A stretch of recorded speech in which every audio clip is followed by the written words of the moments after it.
Om Sahana Bhavatu Sahanau Bhunaktu Sahaviryam Karavavahai Tejasvinavadhitamastu ma Vidvishavahai. Om Shanti Shanti Shanti. Divi bhumau tatha kashe बहिरन्तश्च मे विभुः यो विभात्यवभासात्मा तस्मै सर्वात्मने नमः. Before we go to the topic of Vaisitha, I felt I should share a story. That's what I read. Story means actually it's an incident that has been given in the YouTube, and I was so impressed. It's a real incident, and I would like to share with our readers. This is from Albania. A person who had a wolf in his cage, and he was feeding the wolf with the meat regularly. And one time he thought that he will feed with a live donkey there, so that the wolf, after all, donkey is the food for the wolf. So the donkey will be killed, and then next 3-4 days the food will be there sufficient for the wolf. He left it there inside the cage. In the evening, he left the donkey inside the cage for a hungry wolf, and he left. And 3 days later, when he came back, to his surprise, he saw the wolf is waiting there for the owner to come, but the donkey is also waiting there, and they were living so closely, cozy inside that particular cage. He could not believe, because donkey is the real regular food for the wolf, and still donkey is alive. After all, that he has given the food for the wolf and all that. And then people who saw that came to know about that. Then they said that, why do you keep the wolf in capture? Leave it alone. Let it go to the forest. And the wolf ran away into the forest. And then he released the donkey also from the cage. And then he was living, the donkey was living with him and then grazing there. And then the most surprising thing is, though the wolf went away to the forest for several days, but then maybe after 15 days, 1 month or 2 months, the wolf used to come back to this particular farm. And then the wolf would come back to the farm. The wolf wanted to make sure to see that whether the donkey is there, alive, safe, and doing well. Donkey also did very good, because that he had the food to eat, grazing outside, and then night the donkey would go, and inside that cage he would sleep, where the wolf was earlier there, and then donkey was kept there. Donkey would go and sleep in the cage. In the morning would come out and then eat the grass and all that. And the wolf came and then recognized this donkey. And when the moment wolf came, all the other sheep were there around. They ran away. Goats and sheep and all that, they run away, because that they know they're afraid of this predator, that is the wolf. But then the wolf would come running to the donkey, but the donkey would not run away. The donkey would stand there. They became best friends now. So every time that the wolf visits, spends few minutes, maybe even hour or 2 hours with the donkey, and the donkey also is there with that. Both of them, they'll be running around in that pasture together. And then wolf goes back, and then donkey comes back into that cage. Imagine what an amount of friendship that they have. What an extraordinary, wonderful feature the nature has. So they can make friendship with each other, even though they were supposed to be inimical by nature. We have in our mind that they are inimical, but that they are not like that. I think by looking at all these things, we need to learn a lot of lessons from the nature. Anyway, I felt very nice about the idea that the donkey and wolf, they became such best friends, because they're kept in the same cage, thinking that the wolf is going to eat on donkey because he is hungry. In spite of the fact that he was hungry, he stayed hungry, did not charge on the wolf, on the donkey. This is very nice feeling and very nice story. I hope people will share the story with everybody, and that's something which is extraordinary, I felt. Now coming to the Yoga Vasishtha, until now Vasishtha tells Rama about the quiet state of mind, about the self, about the consciousness, all those things, and then now he says what we call it as Atman, consciousness, and Brahman, all those things. Yoga Vasishtha brings down to the level where it is beyond the mind, whatever that we are, that's what is a state of consciousness. And only thing is that is a state where we are free from the vasanas, we are free from the samskaras. That means to say the impressions that are there, hardened impressions deep inside us. Now, when you remove all these hardened impressions within us, whatever that is left behind is what is the consciousness, that what we say.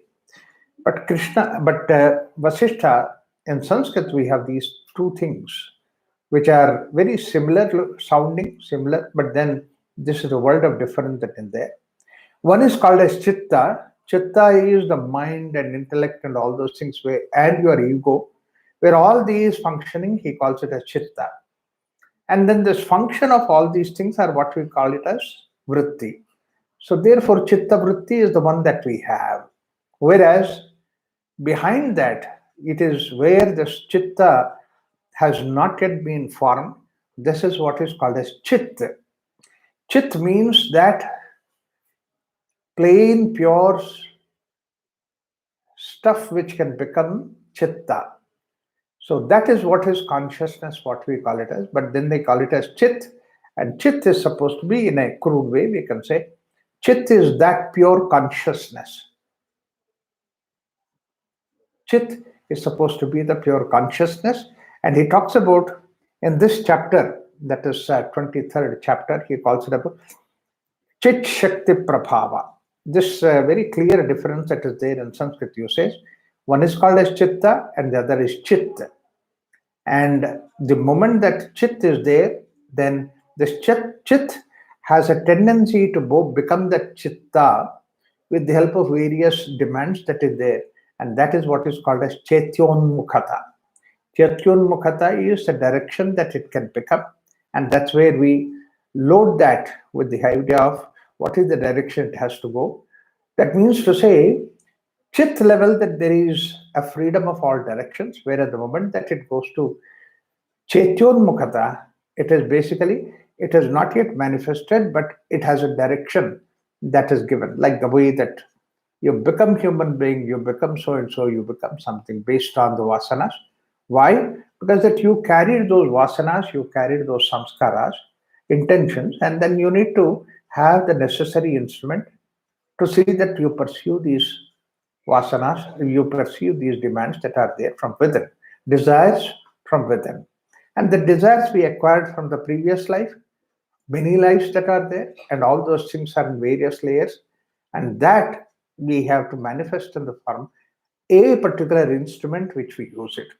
So this body that we chose, it is our choice. The environment is our choice.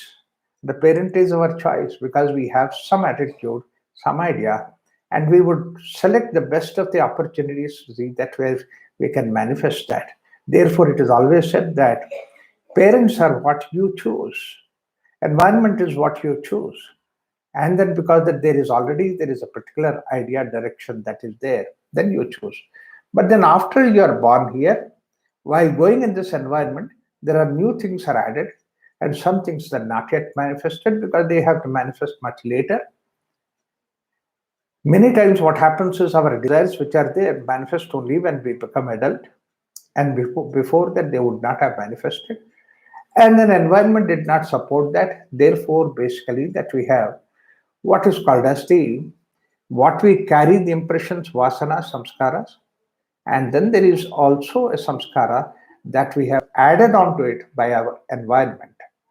That's why we have various things called as agami, sanchita, prarabdha, all these kind of things that are there.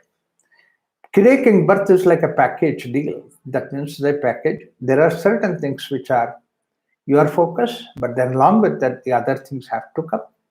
So therefore, basically, that all these things is the journey that we make.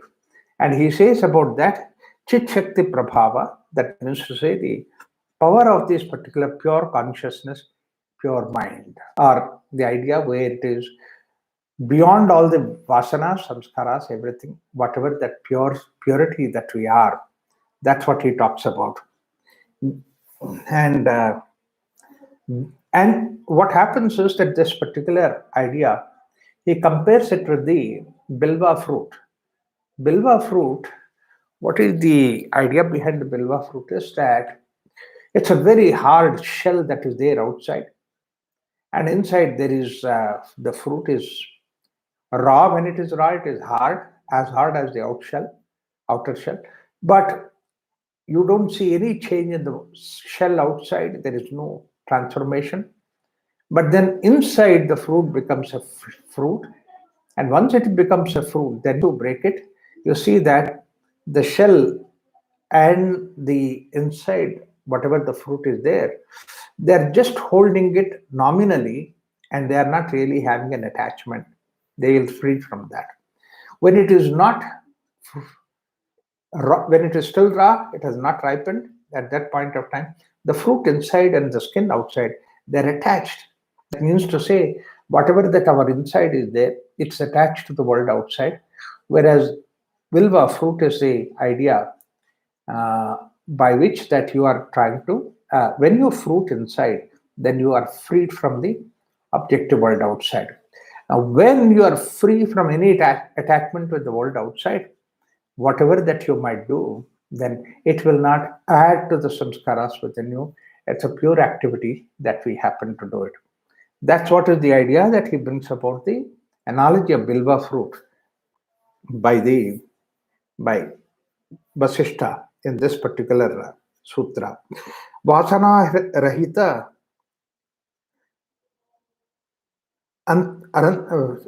vasana rahitair antaha indriyai rahata kriyaha kevalair indriyaihi sartham vartamanartha vartita asangamena manasa yat karoshita na tatkrutam.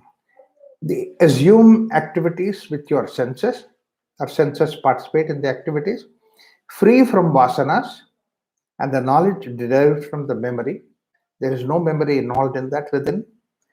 What you do solely with your, then what happens is you solely do all the activities with your senses and the actions, moving among existing objects with the mind, free from any kind of association. That is not done, and that is not binding. That activities will not bind you. Involved in the activities without any vasanas, and the senses are there and the outside world is there, and you match with the outside world through your senses. Do the activity with the wisdom, but not with the vasanas. When you do that, all the senses, that means say your mind, your memory, your intellect, all those things that are there, use all that thing to see that you involve in the activity, and that activity when you involve, that will not be binding. It's a very important message that Krishna, that Vasishtha gives to Rama, because Rama is now embarking on the whole journey of the whole of Ramayana, is setting the whole direction for the yuga, not for himself, but for the whole mankind. And this is going to be the message for thousands of years to come. So therefore, it's a very important message that says that Rama, whatever that the up and down that you get in the life, all that you go through, these are all the things which are basically for the purpose of some good from the divine plan. It's not for you to get attached to these things and then get caught up in that. When you get caught up, either way, it is going to really affect you. One way it gets affected, it affects us, is the way that you are running away from that. The second thing is you are trying to use your own preferences rather than what is that dharma requires. In the case of Rama's life, that you can see that how important it is. Rama has to be a dharmic purusha, and with all the kinds of adversities that he came across. He was supposed to be coronated, and suddenly That night, within hours, the whole thing changes and he has to go to the forest for 14 years. And he has just married and then came to Ayodhya. The prince, royal, everything was there. But all those things, next day, he was supposed to be in the forest and living in the hermitage. His father died when he was not there. And his own mother, who used to love him so much, rather his stepmother, but then more than his own mother, she loves. But then she was instrumental in sending him. And in spite of the fact all these things happen, he cannot have any anger towards his mother. He has to have that balanced mind. That's what when Bharata comes to Rama, and he was saying that it's not the dad's intention to send you forest, it is the evil designs of the mother, and all those things. He says that Rama almost like becomes serious and says to his brother Bharata, in this whole Vamsha, that is Raghoksha, that everybody respected the mother. And you are the first person talking ill of your mother. And that does not go with the culture of this particular family. So please don't do that. What a wonderful way that he gives message. So whatever that happened to Rama was so bad. And it even affected Bharata. But in spite of it, Rama's instruction to Bharata is that don't bring about negativity in your mind for your mother. Because there are compulsions that were there, because of which it happened. Because Rama took that stand, that is the reason why that there were both in minds of Kaikeyi, that's his stepmother, and also Manthara, who planned all this vicious plan. There was such a transformation that has taken place in them. Even then, for them also, Rama says that in a divine plan that is supposed to happen, that you are used as bad pawns.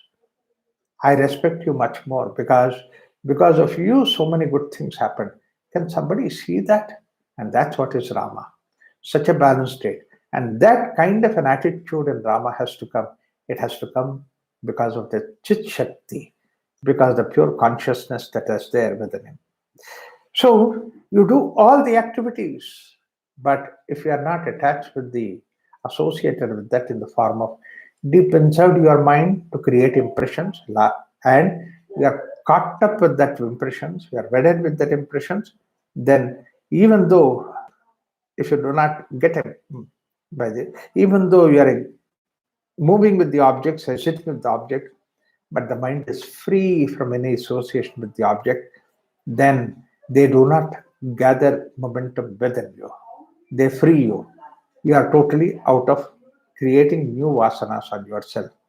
Yatha prapti kshane vastuhu prathamam tushtate tatha na prapye kshanak na prapyeka kshanat urtham itino nanubhutavan.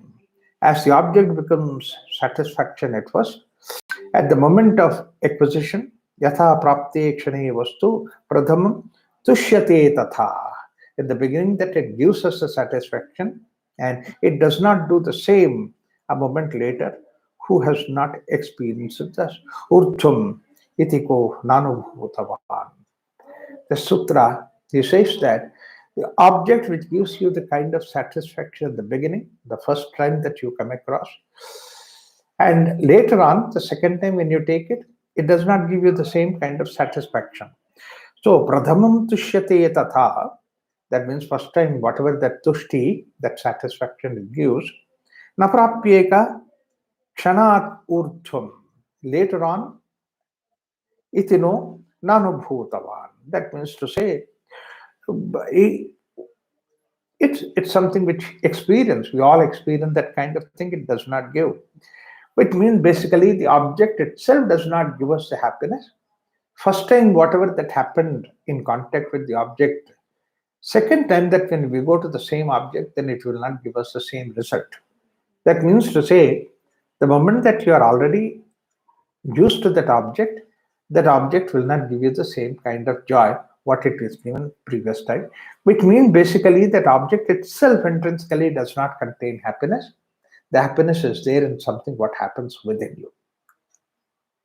And the moment that you are attached with the object, your own attachment is going to diminish the value of that particular object. Yes, you can always see that an object that is there in the shop gives you happiness, and the moment you buy that object and take it home, the same object will not give you happiness the way that it used to give. A person who gives you happiness in the beginning, later on the same person will not give you the same kind of happiness. Not only these things, in fact, even the experience of meditation also very similar path it will follow. First time when somebody is sitting for meditation, quietens his mind, suddenly experiences that state of quiet mind, which is like a samadhi experience. For a moment, he feels that he is completely filled with the bliss and nothing else is there. So supremely satisfying kind of an experience he has that, and he feels so satisfied. And then second time when he sat for meditation, he never reaches that. This is what many people complain about, that saying that I had a wonderful experience when I first tried to meditate, one time that I had, but afterwards I never could repeat that kind of an experience.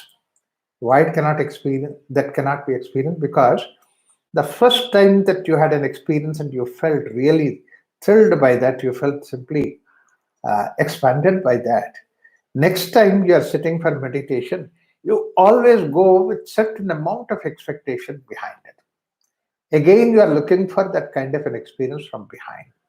That very fact that you're looking for that kind of an experience behind is the one which stops you short. Everywhere it is like the same thing. Therefore, basically, that is not the object that's important, but it is the subject which is very important. Even that experience that what we had is something that we should not be associated and attached with that. That's what is the idea that we need to understand that. So, vancha kale yatha vastu tushyate nanyata tatha tasmat kshanasukhe shaktim balo baddhanine taraha. The object bringing satisfaction at the time of longing for such an object, it does not do so at another time. Therefore, only a child has attachment to memory pleasure, none else, none other has. So, be like a child. Be like a child is that child is happy and goes to the object outside. It's not that he's going for the object for the sake of happiness. So, therefore, the object brings satisfaction at the time of. This another idea that he gives is that when you are desiring and desiring, the object is not there, it gives you happiness. Whereas the moment that you get that happiness, it does not do so another time. It does not give you later on. Only a child has attachment to memory, pleasure. None other has that kind of a thing. The idea is that the your every object giving you happiness is that this is what Shastri always used to say, that your desiring, your expectation, your mind is looking for, and all that agitation that's there in the mind. The moment it is you get the object, what really happened is that the object has actually quenched the mind, silenced the mind for that moment. Kritakrityata, what I wanted, I got it. I got it.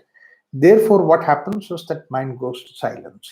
And that silence is the one that gives you the happiness, but later on, again, that silence is not achieved. When that was not there, silence was not there, you are troubled. But then when silence is there, at that time when you are troubled, you are looking for the peace. But then when you are achieved that silence, then you're looking for something else. People come to me and ask, see, I'm not able to sleep and I have problem, my mind is wandering and all that. Then I tell him, life, all that I want is to be able to sleep for 6 hours, 7 hours, 8 hours, just like a child, which I used to do it. I had that kind of a experience all the time. But then, I don't know, in the last about 10 years, so many things happened. Therefore, my mind has become agitated. I can't even have the sleep. Even for about 5, 6 hours, I can't sleep. Can you please suggest me something? Yes, I give him some ideas that what they have to do the pranayama before going to bed, some clarifications in their mind, how they can resolve the ideas and all those things. And with all those ideas, when I given a routine, then he'll be able to sleep. I said, with these things, you'll be able to sleep. I was so thankful to you because all that I want is that one simple thing that I should be able to sleep. And then he goes away a month later when he comes back and says that, look, I've been meditating, I've been doing this thing. Nothing happened. What do you mean by nothing happened? In fact, you came all those things, you came to me with all idea of that you are not getting sleep, therefore. Yeah, now I'm getting sleep, there is no problem at all. But then that's all, nothing happened. Meditation people say that something different happens and all that. See, that means to say, all that what happened is that that desire, that wanting to do, is quenched. And that's what is the state that all these things have given. But next onwards, then again, now the mind is disturbed because of something else, because that you are expecting something to happen. There's another vancha, that means expectation. And we always mount the vancha expectations all the time. There's a problem with us. Any small little thing, we immediately mount our expectations. Somebody become closer, immediately we mount our expectations. In the beginning, it is not there, but later on, that as we interact, the expectations come into the picture. Like, for example, somebody's keys fall down, he may be busy in the phone, and then he did not realize that the keys fell down. At that point of genuinely that you have an idea that you should help him with this key, that he should not feel, he should not miss the key. So therefore, immediately you jump in there and then pick up the key and give it to him, and that person, and not even an iota of an expectation that you have at that time. But then that person is busy on cell phone talking to somebody, maybe very serious issue, and then you give the key, he takes the key and puts it in his pocket, doesn't even look at your face. Immediately you start feeling, Arey, I did so much, he did not even tell me thanks. That means what was not there, now actually you mounted on that. That means to say unconsciously deep inside, that expectation is there. We all have these expectations. Vancha kale tatha vastu tushyate tushtate nanyata tatha tasmat kshana sukhe saktim balo baddhati netaraha. Vancha kshane tuya tushtihi tatra vanchaiva karanam. Tushtas tushtasva tushtiparyanta tasmat vancha parityaja. So therefore, what happens is the as regard to the satisfaction, the pleasure that arises at the moment of longing, only the longing is the cause for that case. Only the longing is the one which has given you that satisfaction. Therefore, that means to say longing is a sign of dissatisfaction, and dissatisfaction and the satisfaction, they are interconnected. So satisfaction is bound by dissatisfaction. That's what he says. Tustihi tattva astrushti paryanta. Therefore, it is connected with the astushti. That means lack of satisfaction that is there. Therefore, tasmat vancha parityaja. If you don't have desires, then we are always in the state of pleasure. Any activity that we do is just joyful. Any activity is nothing but a positive idea. Why? Because the moment that you have expectation is negativity. You are full, you are complete. Purnamadaha Purnamidam. You are full and the world is full. And your activity has to flow from this fullness. But then what happened? And that's really what is that which is happening. But unfortunately, what happens is that we mount this desire. The moment we bring the desire, any desire means my Purnatva is not complete. Therefore, I want to fill that Purnatva with some activity or the other, with some contribution from the other or the other. We go with a begging bowl. The moment you have any expectations, you're always with that begging bowl. That means you beg for somebody to give something in your begging bowl, put something, at least the thanks he should put. And then you will say that, don't mind, never mind. All that we say, that means to say, I don't even expect that. But then what is behind it? In our heart, we still expect. Therefore, what happens is the moment that expectation is there, deep inside, that any activity that we do is actually the activity is done from the negativity. And then fill up that negativity, that's what is giving you the satisfaction. So we are playing between these two things, which is before even you grow by taking something, you have already created a hole, and then you are only filling the hole. The whole psychology is always looking at this particular thing. That's why the greater psychologists say that with all the psychological ideas, what we can do is that we cannot remove the unhappiness of the man, but only thing is temporarily we make him to find a solution to see that a local unhappiness, they can overcome that. Whereas Indian philosophy, it is not like that. Indian philosophy always thought about that any activity that you do, it should be coming from that fullness. It's not from the negativity. You are bubbling with joy is the one that brings about. Like the way that the fullness of the ocean is the one which brings about all these waves. Look at the way waves come from the ocean. The waves do not expect anything. It's an expression of the overflowing of the fullness of the ocean. That's what is the expression of waves. The same way, when the plant becomes overflowing with its energy inside, that gives out beautiful flowers. The flowers are the way that expression of the fullness of the plant, and it is like the overflow of that plant that is there. Similarly, a fruit, it is the overflow of the energy of the tree that is there.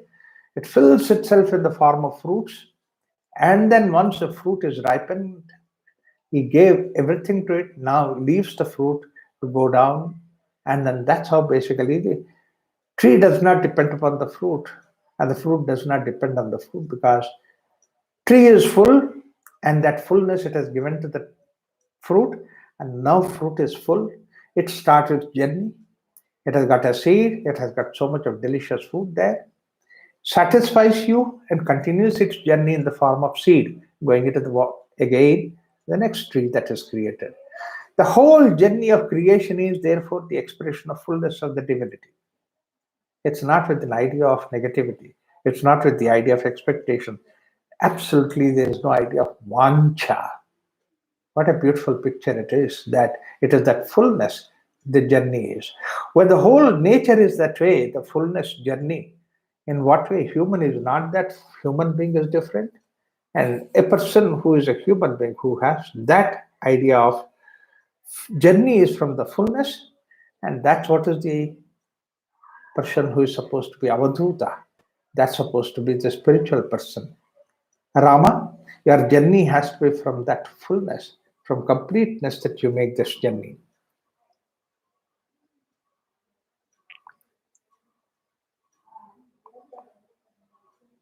So therefore,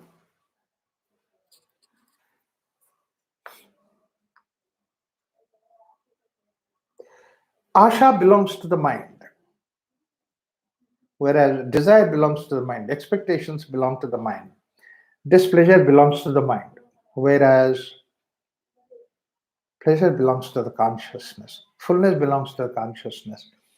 Expression is the bliss that we have. So therefore, he says that asha yattu nirashatvam, abhavam yattu bhavanam, amanastvam mano yatu, tavat tava sangena jivitaha. So therefore, that live without any attachment. Asha yattu nirashatvam. There is no asha that is there. Let the desire become reduced to desirelessness. There is no desirelessness that you do it. Let imagination or ideation be reduced to non-existence. That means to say there is nothing like imagination, all those things are not there, non-existing. Let the mind be reduced to the state of free from the mind. This is what is the idea. Chitta is with all those things. Chit is where all these things are not there. Chit does not have any competition. Chit does not have any desire. Chit does not have any saying that this is much better, this should be much better. It is like that. There is nothing like that. One time, a friend of mine has a lot of complaints that this is like that. I should have done so much of work. I should have done so many things, and I could have published so many papers and this. But then situation was not like that, and then she continued to go on cribbing about that. I heard all that, and at the end of it, I smiled. She said, Raghuram, I came to you with some good advice, but you are smiling. What is it? I told her, you know what? God has two kinds of people. God gives birth to, sends two kinds of people. One kind of people that they are here to change the world.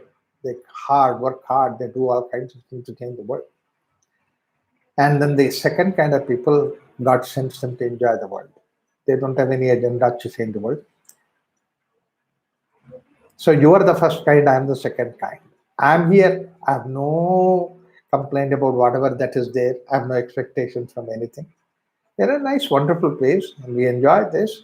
Nice, wonderful food is there. Stay for 3 days and go back. Whereas we are worried, we have to change the world.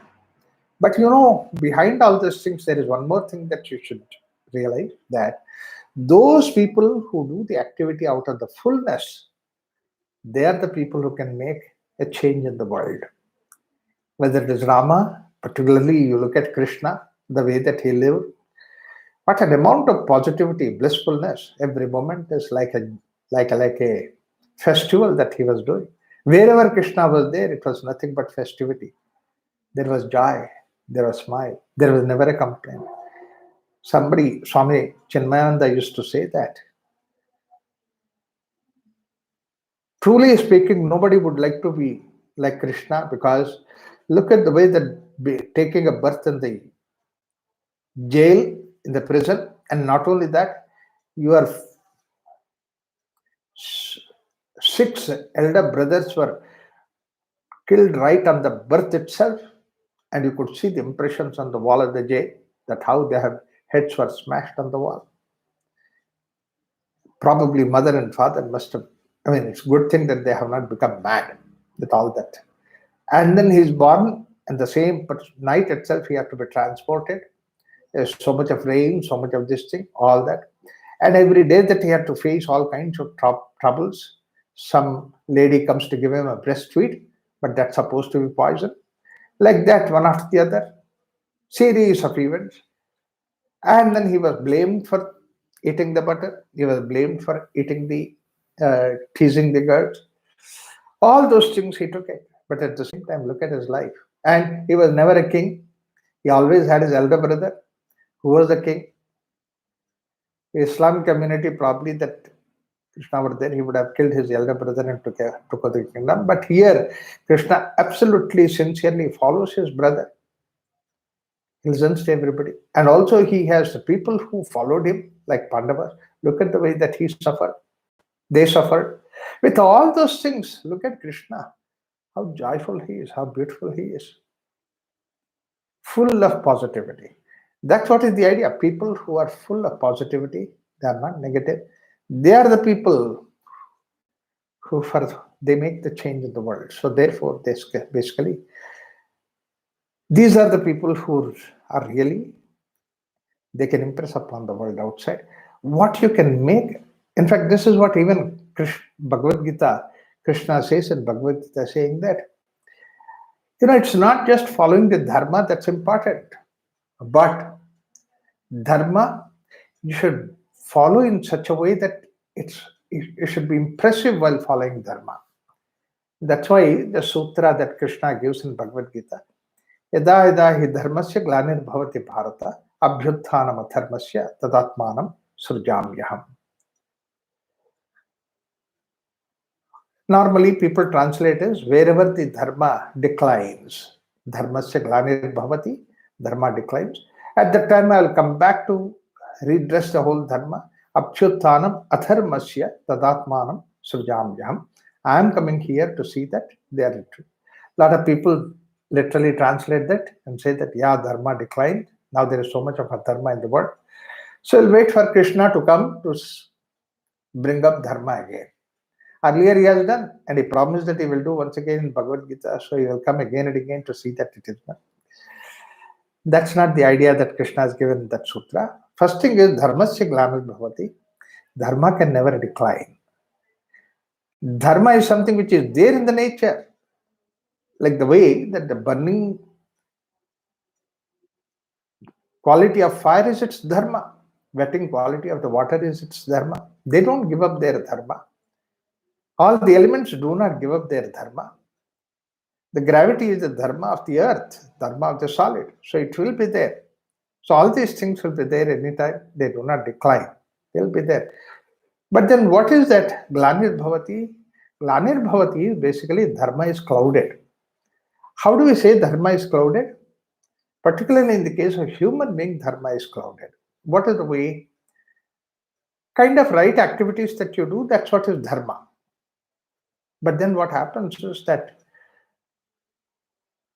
when these people who follow that dharma, the right kind of an activity they were supposed to do, when they project themselves to be gloomy, they are victims and they seek sympathy. If that is the kind of an impression that they give, dharmasya glanir bhavati.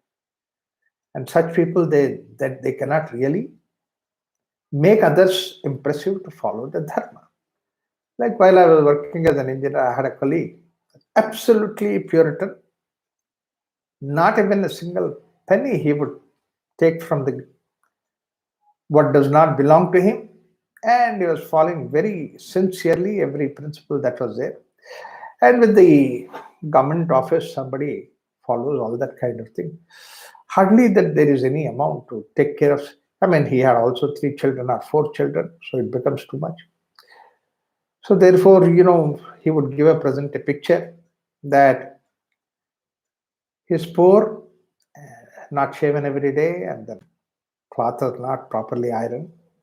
I would ask him, Raugaru, how are you doing? And then he would say, why do you ask me, how am I doing? I'm like this, because I'm so honest, I'm not corrupt, and all those things he says. I used to smile at him saying that, my dear Rao, you be corrupt, you take money from others and all those things. And then live comfortably, live nicely. If you are non-corrupt and then very sincere, Puritan, etc., and live like this, even 10 others who would like to be corrupt-free and all those things, they will not be impressed. So, dharma lost its luster. That's why it is not good enough to become dharmic, good, but also you should be impressively good. Those who follow good, who do the good, they have to be impressive. That's what is the idea. Ashayastu nirashatva, abhavam yantu bhavanaha, amanasya mano yatu, tava sangena jivitaha. So therefore, basically, that you should be just positive that way, consciously positive, willingly positive, and impressively positive. That's what is the way Krishna lived. That's what is the way that Vaisitha suggests. Vasana prana samrodhat animesham manaha kuru yatra nabhyuditam chittam tadvai sukham anuttamam. This is what is today's quote I had given. Yatra nabhyuditam chittam tadvai sukham anuttamam atrayimava mam abapodhaya rama ramyam katham shruno. So therefore, basically, vasana prana samrodhat. Now, animesham manaha kuru. So, vasana is there in the mind, your attachment and your impressions and all that, your attachment and all those things, and then they manifest in the prana. So, in your energy, that these are the things that manifest immediately. Yeah, look at the way that the moment that you have anxiety, immediately your prana becomes agitated. You have a fear, prana gets affected immediately. Life force or the internal activity, they become agitated. Some sound that you hear, and immediately that you see that your heartbeat increases. So that means to say, first casualty for vasanas is the prana, and it's easier to control the prana. In fact, most of the sadhana is the sadhana at the prana level. Earlier sutras, Yoga Vasishtha has given us that pranaspando nirudhyate. That means to say, the spandana, that is there manifested in the prana. That is something we need to go beyond that. Niruddhyate, where they are not available, spandana is hardly there, minimum, and that's what is the state we need to reach. And that's what is the sadhana. So therefore, even the persons who are doing the intellectual ideas and all those things, ultimately what happens is that when it comes to the gross practice level, they slow down the pranic activity. That's what is prana samrodhanat, samrodha, animesham manaha kuru. So once you slow down the prana, then mind becomes no mind at all. Yatra Nabhyuditam chittam. Chitta does not get affected by that. Chitta is there doing all kind of activities, but chitta itself is not affected by the activities. Like the way mirror reflects the objects outside, mirror works, but at the same time, mirror does not go with the object. It leaves the object behind the moment the object goes away. And tadvai sukham anuttamam. Anuttamam sukham. That means to say a sukha, the happiness that we get, is supposed to be in the interaction with the object outside. And that sukha is an ordinary sukha, ordinary happiness. Anuttamam sukham. And it is something which is supposed to be deeper, subtler sukha that we have, is something which is supposed to be anuttamam sukham, is when you do not have attachment with the body outside and you go deep inside. This is what he says, by the complete restraint of mind, transcending the mental impressions, the knowledge derived from the mind, and the prana also, make the mind unwinking, the steady, fixed and track. Then the chitta, mind stuff, which is at the seat of memory, has not arisen. That indeed is the unparalleled kind of happiness. And this is what actually, here this is an abridged version. I was just looking at the other one, which is supposed to be much more elaborate Yoga Vaisitha, which is purely in Sanskrit. So I just thought I will quote from that particular Yoga Vaisitha. Vancha kale tatha vastu tushtate nanyatha tata tasmat shanasukhe saktim balo badhnate netaraha. This is what we have seen earlier. And vancha kshane tuya tushtaha tatra vanchaiva karanam. See, vancha is the cause for us to get that, taking beyond that level of vancha. In fact, I always used to say that unhappiness and happiness, they are not two different prakriyas or the experiences. The same scale, when the cursor is on one side, it is the unhappiness, and the cursor is on the other side, it is happiness. So therefore, we go away from that state of unhappiness is what is called as happiness. But if this vancha to avancha, if both these things are eliminated, then that happiness that you have, it is the happiness which does not have the opposite. And this is what is anuttamam sukham. See, this expression of anuttamam sukham, he calls it as ananda. See, now, the pleasure and pain, they are pairs of opposite. Happiness, sorrow, they are pairs of opposite. But then the bliss, what we call, is something what does not have an opposite to it. And that experience of bliss is there when you only cross beyond the mind. Why? Because the experience of happiness, unhappiness, the experience of desire, or expectation, all these things belong to the mind. And then you transcend the mind. And when you transcend the mind, that's what is anuttama sukham. I was, Turkey. Anyway, our people who are their students, they are very devoted yoga teachers, and then they would like to have Sanskrit name along with them, whatever that is there.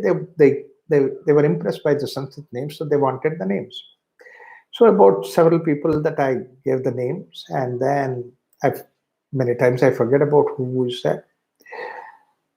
So one girl, while I wrote something on the WhatsApp, and then she replied me with some ideas about that. And then below that, Harmony, it's very nice that whatever that you commented, very good. But the way that you commented, it looks like that you are from Turkey, because in WhatsApp we do not know. She said, Raghuramji, yes, I'm from Turkey, and my name is Pavani. Oh, you have such a beautiful name, Pavani. Then she said, no, 4 or 5 years ago that you have given me that name. Then I was curious. I asked her, what do you mean by that, Pavani? She said, replied me saying that I can never forget what you have told me, the meaning of the name, idea of that name. And ever since that, I'm totally in love with that name. And what is that? She said it is that pure, impure, clean, unclean, all these things are there. Pavani is that purity which has no opposite to it. What an impressive thing it is. That something where there is no opposite to it is what is supposed to be the anuttamam sukham. Several times it has been, this expression is used. So, asha yattu nirashatvam, abhavam yattu bhavana, amanastum mano yatu, tavasangena jivata, vasana rahitai antaha, indriyaihi rahita kriyan, navikriya yamagnoti, swavakshobha shatairapi. Whatever may be the hundreds of activities that are there, they do not get attached to you if you are totally inside, peaceful. So, chittonmesha nimeshabhyam samsara pralayodayohu vasana prana samrodhat animation manaha kuru. This is a very deep philosophical idea that he says, like the way that we have our mind, the prana, that the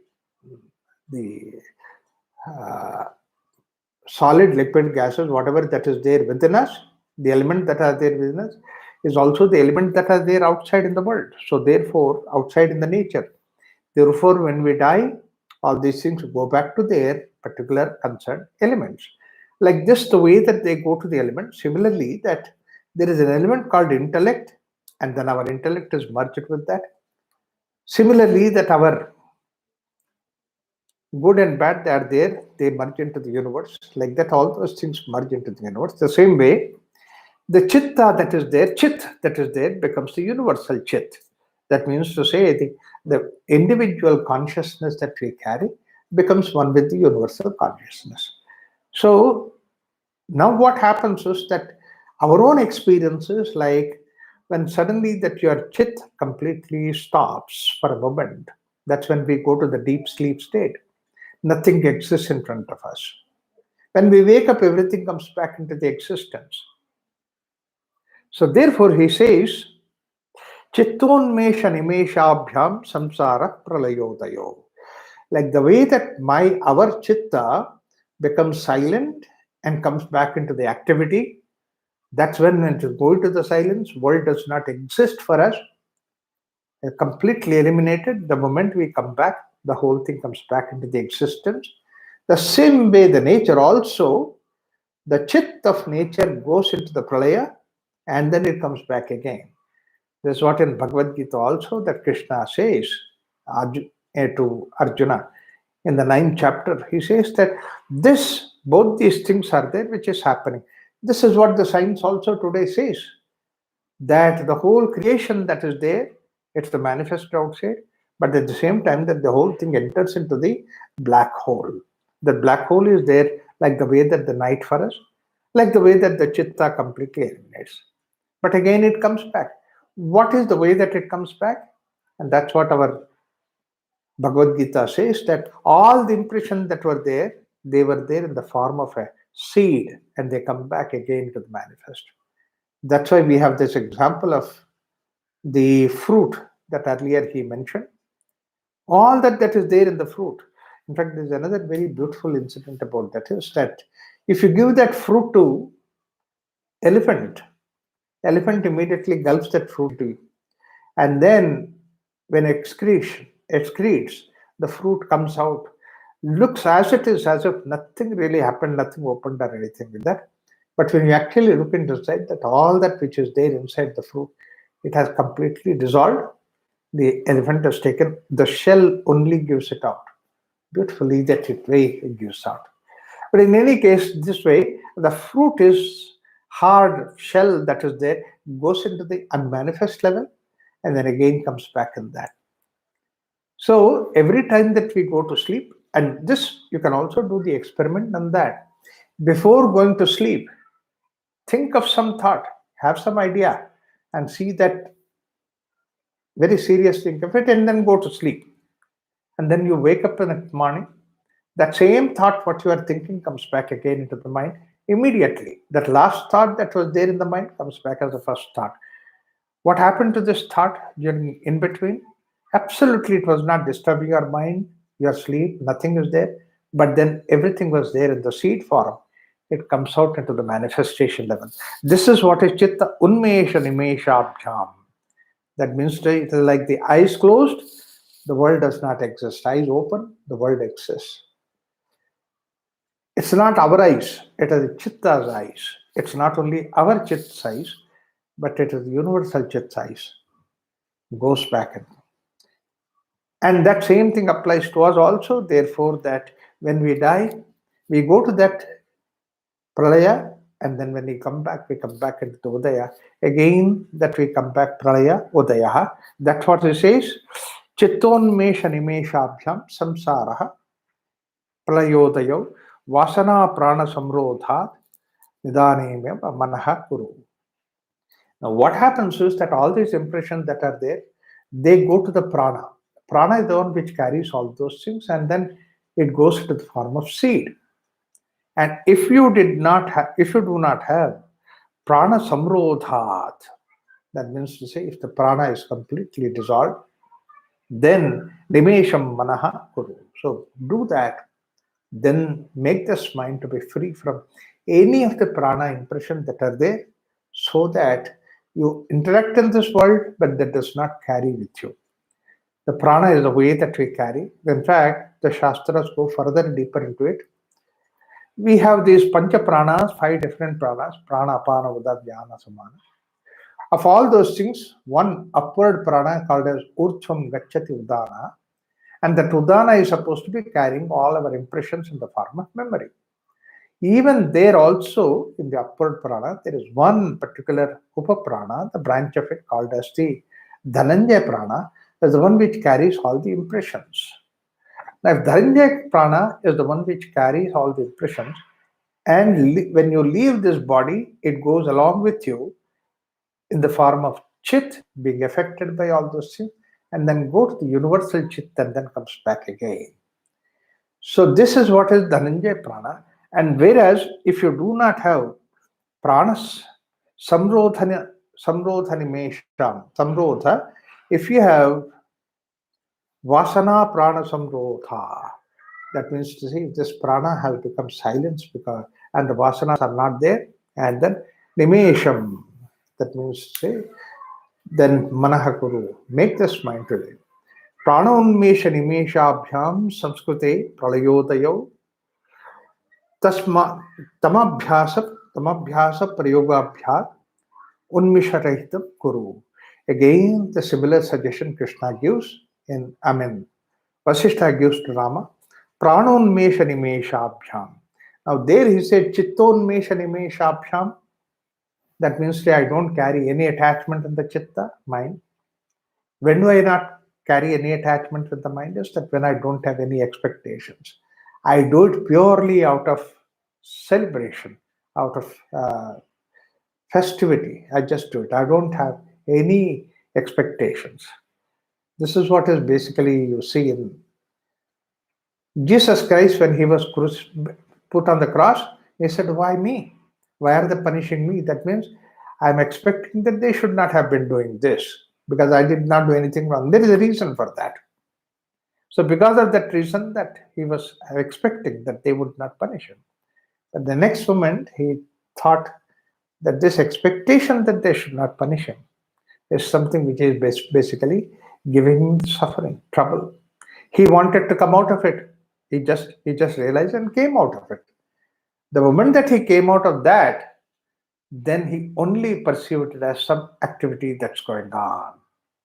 He was not affected by that. When he was not affected by that, when he was looking at us, an activity that's going on, immediately he said, forgive them a lot. They don't know what they are doing. So in chitta that happens, but then much more easy that we can do at the prana level. Pranonmesha nimeshabhyam samsrutehe pralayodayo. This is again the way that Yoga Vasishtha, whatever that Yoga Vasishtha said, similar idea that Patanjali also brings about. He is saying that after the exhalation, before the inhalation starts, that fourth state, where exhalation is not there, inhalation is not yet started, you are free from the prana. Any impact of prana. Identify yourself with that. And once you identify yourself with that, then you start feeling that exhalation and inhalation are going on either as two wings of the bird, and you are in between. You're not touched by those things. And then you can be free. And that freedom is what is called as प्राणोन्मेष निमेषाभ्याम संस्कृतेः प्रलयोतयोः तमाभ्यास प्रयोगाभ्याम उन्मेष रहितं कुरु. At that point of time, when the apana and prana, they are on either side, and you are in between, not touched by them, and unmesha rahitam kuru. That's the point where your mind has come to a level where there's absolutely no time factor. There is nothing which is time is a factor of creation, that you come to a level of where non-creation aspect that you go. That's what is the pavana sthiti that I said. Similarly, markyonmesha nimeshabhyam karmanam pralayodayo. First is chitta, second is prana, and third is markyonmesha nimeshabhyam karmanam pralayodayo tadvilam kuru balad shastrartha samyamai. All the shastras, it's a very beautiful statement, all the shastras trying to give us the idea that what is right, what is wrong, what is good, what is bad. And then we feel that they are absolute. Those things are, they're okay, all right, in the world outside, that there is fine. They belong to the world. World has all those rules. World has the idea that you should not be crucified. Yes, it belongs to the world. But then carrying these impressions beyond the world is what is called as maurkhya. That means stupidity. Maurkhyanmesha nimeshabhyam karmanam pralayodayo. That means to say, leave this in the karma, in the activity that you do, or in the activity that you see, that this is to happen, this should not happen, when you have this kind of pairs of opposite that is there. And tadvilinam kuru balad guru shastrartha samyamaihi. So therefore, shastrartha samyamaihi, that's going beyond is the idea of guru shastra. Asamvit spandamatrena yati chittam chittatam prananamba nirodhena tadeva paramam padam. Asamvit spandamatrena. So this is another idea that Yoga Vasishtha has given. The creation is by the spandana. Spandana means it's a movement. Movement is the one which creates the universe. Everything in this universe you see is subjected to this movement, this journey, this movement. So this spandana matrameva jagat. Whereas we say asamvito, it is where this spandana, you go beyond that state. Yati chittam achittatam. Chitta belongs to spandana, and achittatam is a state where it's not there. So prananamba nirodhena tadeva paramam padam. That's what is the highest state. Drishya darshana sambandhe yutsukam paramarthikam. Even this idea of object and subject perception, drishya darshana sambandhe yutsukam paramarthikam. Whatever that is happening in the sukha, the experience that we have, the bliss of the object contact with us, object is not giving joy for us, and then that contact is the one which is really triggering what is there within us. Tadantaikanta samvitta brahmadrishtya manakshaya yat sukham paramarthikam, that extraordinary, wonderful sukha that is there. And if you hold on to that, that's what is eternity, because that doesn't belong to the time. If you are samvitta brahmadrishtya manashraya, so that's what is a state where the mind will be resting. So like that, a number of suggestions that he gives in the same direction, so many ideas that are there, which are also exactly the same way that is given. And these are the things which are condensed into only these sutras which are given. Urthvamulan, athomulan, yanmulani taraginaha. So this is another. Tesha nikate santi shakhaha, shankaha, shatahasraha, chakriyacha mahakaraha, padmavan, sanniveshataha. This idea also comes in Yoga Vaisitha, in Bhagavad Gita. That's why he says that Urtha Mula Mata Shakam. That means to say Mula is at the top. And this tree that is there, the Ashwatha tree, he says that Urtha Mula Mata Shakam. We see actually that Mula is supposed to be in the ground and then Shaka is in the sky. But this is what is the Ashwatha tree that's there on the earth.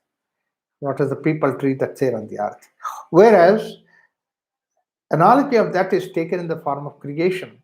When you creation, that you see that there is millions that are there, but then all those things have the same root. And from the root that all these things happen, at the root level, there is a tremendous amount of possibility. But actually, when you look at the tree, that at the root level, that's all this possibility is not seen.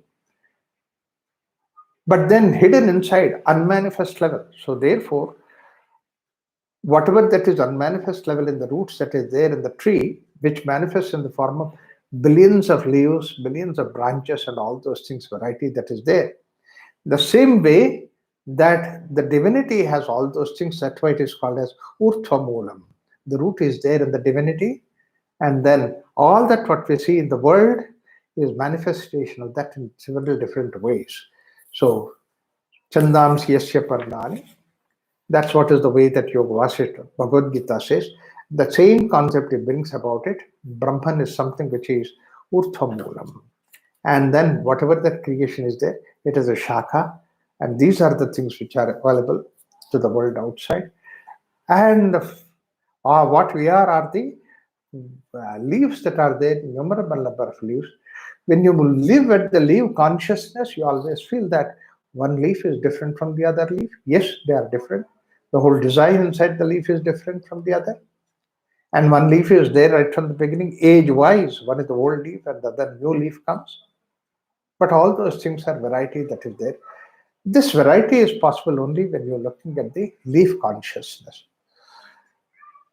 When you say that you go beyond this prana, pairs of opposite, that means to say you and me, this kind of thing, that division that you go, from the leaf consciousness, the moment that you go to the branch consciousness, that all these leaves belong to the same branch. The same way when you go to the tree and the root, that the whole tree belongs to that one particular consciousness. That's how the nature is, that's how the creation is. And it's a beyond time, beyond space. That's what you can come across. So this is how the whole prana aspect of it is something which is really giving these things. So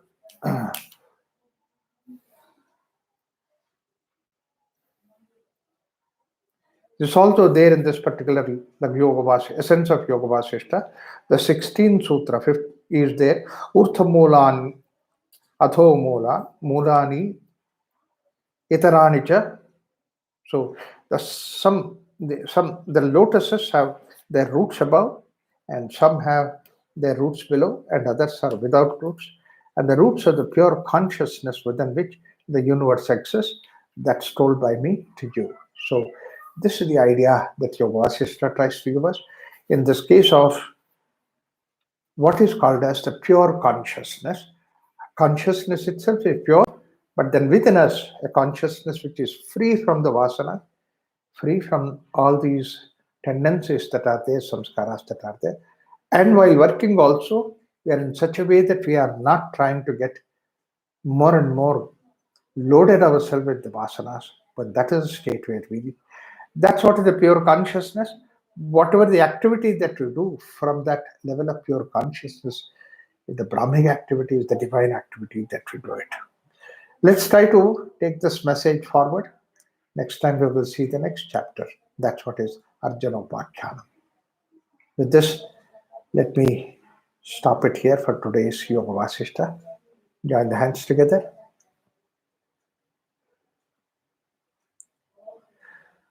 Om Sarve Bhavantu Sukhinah Sarve Santu Niramayaha Sarve Bhadrani Pashyantu Ma Kaschid Dukkha Bhag Bhavet. Om Shanti Shanti Shanti.